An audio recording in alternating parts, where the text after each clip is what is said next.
Saudari-saudaraku dimanapun Anda berada, bertemu kembali dengan saya Romo Tino SSCC di dalam catatan pesiaran. Biarkanlah sesama kita, orang-orang yang kita jumpai, memuliakan Tuhan dan mencari Tuhan di dalam pelayanan dan aktivitas serta karya kita. Sebelum kita mendengarkan permenungan dari catatan pesiaran, marilah kita membuat tanda pemenangan Kristus. Dalam nama Bapa dan Putera dan Roh Kudus. Amin. Allah Bapa di surga, kami sungguh bersyukur atas cinta yang selalu Engkau berikan kepada kami, atas karunia yang Engkau limpahkan di dalam hidup kami sebagai instrumen kehidupan kami untuk semakin melengkapi karya kami. Bantulah kami agar segala talenta, kemampuan, bakat yang kami miliki sungguh kami dapat bagikan demi memuliakan Engkau di dalam karya dan pelayanan kami. Amin.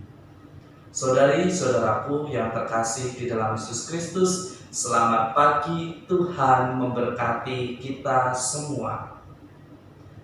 Di dalam permenungan pada pagi hari ini, kita semua diajak untuk melihat bagaimana transformasi hidup yang dialami oleh para rasul saat mulai dari penangkapan, penderitaan Yesus yang memikul salib sampai wafat dan akhirnya mengalami peristiwa kebangkitan.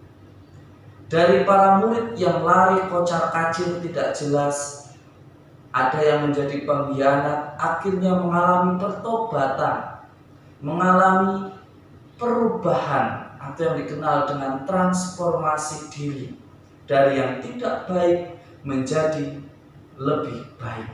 Ada hal yang menarik bahwa dia mengatakan, saya tidak ada perak dan emas, tetapi saya punya ini buat kamu, yaitu doa.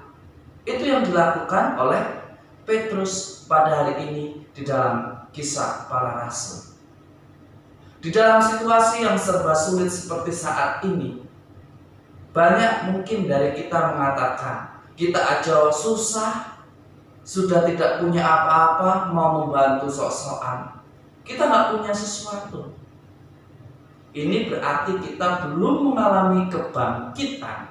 Kita masih menjadi manusia yang lama dan tidak mau diubah dengan kebangkitan Kristus di dalam pengorbanannya demi keselamatan umat manusia. Jika kita memberikan diri diubah oleh Tuhan, maka kita akan menggunakan segala talenta kita, daya kreativitas kita, menggunakan akal budi dan hati nurani kita untuk mencari cara bagaimana menolong sesama kita. Ada hal yang menarik. Petrus mengatakan, dia mengatakan bahwa emas dan perak tidak ada padaku, tetapi apa yang kupunyai kuberikan kepadamu. Petrus tidak menunggu memiliki semuanya. Petrus memberikan apa yang dia miliki. Kalau kita memiliki kelebihan beras, ya kita berikan beras. Kalau kita memiliki kelebihan minyak makan, ya kita berikan minyak makan. Kalau kita kelebihan masker, jangan ditimbun di kamar. Mari berbagilah. Jangan ditimbun di gudang kita. Mari berbagilah. Belajar untuk mengatakan cukup. Belajar untuk memberi bukan dari kelebihan, tetapi dari apa yang kita miliki. Maka talenta kita, bakat kita akan semakin berkembang. Daya pikir kita akan semakin menjadi kreatif ketika ada kemauan diubah oleh Yesus untuk berbagi berkat. Apakah mungkin terjadi pada saat ini? Lihat di dalam Injil Lukas pada hari ini, perjalanan ke Emmaus mengubah orang yang mengarah kepada matahari terbenam menuju pada matahari yang terbit. Perjalanan dari dari Yerusalem ke Emmaus, itu dari timur menuju ke barat, ada istilah atau ada ajaran yang tersembunyi di sana. Mereka mengalami keputusasaan, mereka mengalami kekecewaan ketika harapannya ingin bertemu Sang Penyelamat, ternyata Sang Penyelamat itu mati di salib. Akhirnya mereka pergi menuju arah di mana matahari terbenam. Tetapi lihat apa yang mereka alami ketika mereka berbicara, ketika mereka memiliki pengalaman yang eksistensial bersama dengan Yesus. Mereka memiliki jiwa yang berkobar-kobar.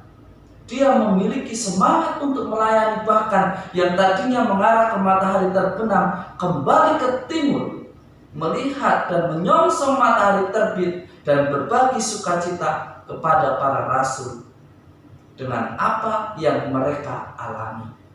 Saudari-saudaraku yang terkasih, di tengah pandemi COVID-19 ada banyak kekhawatiran, ada banyak kecemasan, kebingungan untuk berbagi sukacita.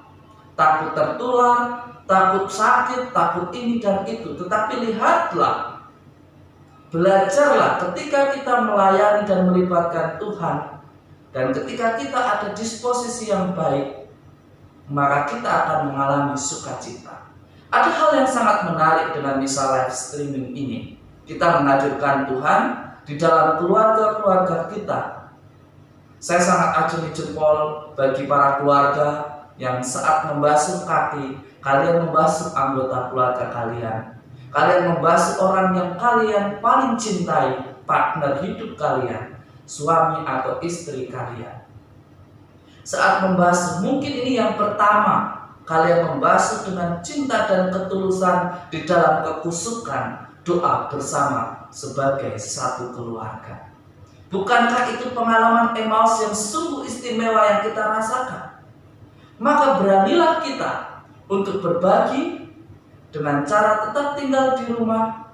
Jika ada sesuatu yang mendesak dan harus dikerjakan karena tanggung jawab keluarga, lakukanlah seefisien mungkin. Dan jika kalian punya kelebihan masker, bagikanlah. Dan jika kita punya kelebihan stok makanan, bagikanlah yang bisa dibagikan. Hari ini Tuhan meminta mewartakan sukacita dengan berani kata cukup, berani mengatakan cukup, berani untuk tinggal di rumah, dan berani bekerja secara efisien, dan membagikan senyum keramahan kita kepada setiap orang yang kita jumpai. Tuhan memberkati kita semua dalam nama Bapa dan Putera dan Roh Kudus. Amin. Dan semoga semangat dari para murid kita rasakan pula di dalam karya dan aktivitas kita, sehingga kita sungguh dapat mewartakan sukacita kepada orang yang kita jumpai. Tuhan memberkati kita dan selamat beraktivitas. Amin.